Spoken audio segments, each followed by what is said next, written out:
આજે બનાવશું ભરેલ ભીંડાનું શાક. તેના માટે એકદમ સરસ તાજો ભીંડો લેશું. તેનો ઉપરનો અને નીચેનો ભાગ કટ કરી લેશું. ભીંડામાં મસાલો ભરવા માટે ચાકાથી વચ્ચે એક કાપો લગાવી દેશું. મસાલો બનાવવા માટે વાસણમાં ક્રશ કરેલું ચવાણું, ધાણા જીરું પાવડર, સ્વાદ પ્રમાણે મીઠું, મરચું પાવડર, લસણ મરચાંની ચટણી, લીંબુનો રસ અને ધાણા ભાજી નાખી તેને સારી રીતે મિક્સ કરી લેશું.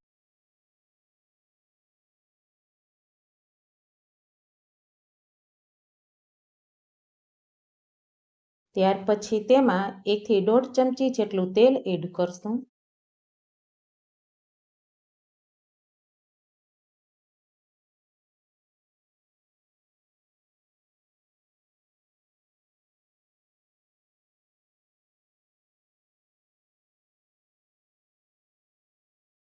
મસાલો રેડી છે.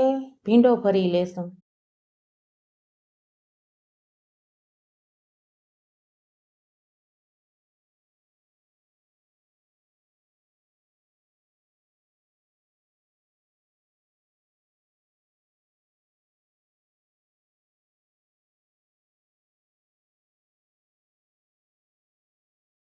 ભીંડો ભરાઈ ગયો છે.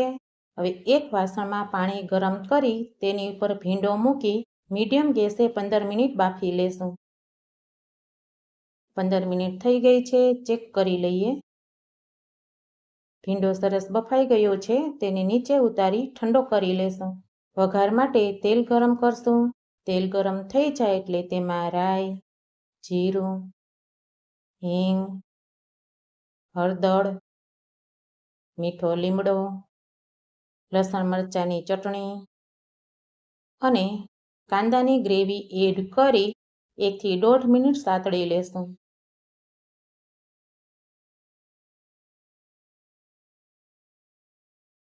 ગ્રેવીનું પાણી બળી ગયું છે. હવે ટમેટાની ગ્રેવી એડ કરશું. તેને પણ તેલ છૂટું પડે અને પાણી બધું જ બળી જાય ત્યાં સુધી સાતળી લેશું.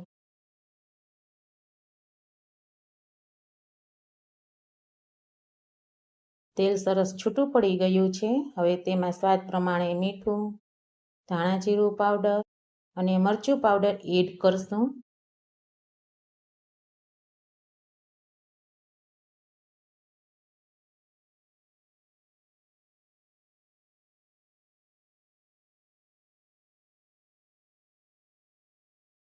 ભરેલો ભીંડો એડ કરી તેને સારી રીતે મિક્સ કરી લેશું. મેં અહીં ભીંડાના કટકા કરી લીધા છે. તમે તમારી ઈચ્છા પ્રમાણે આખી શીંગો પણ રાખી શકો છો. ભીંડાને 3 થી 4 મિનિટ સુધી મીડિયમ ગેસે ચડવા દેશું, જેથી તેમાં રહેલો પાણીનો ભાગ બળી જાય અને ભીંડામાં ચીકાશ ન રહે.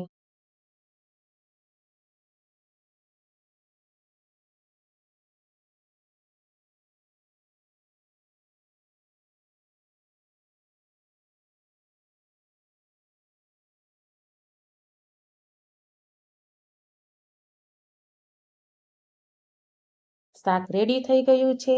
તેને નીચે ઉતારી સર્વ કરી લેશું.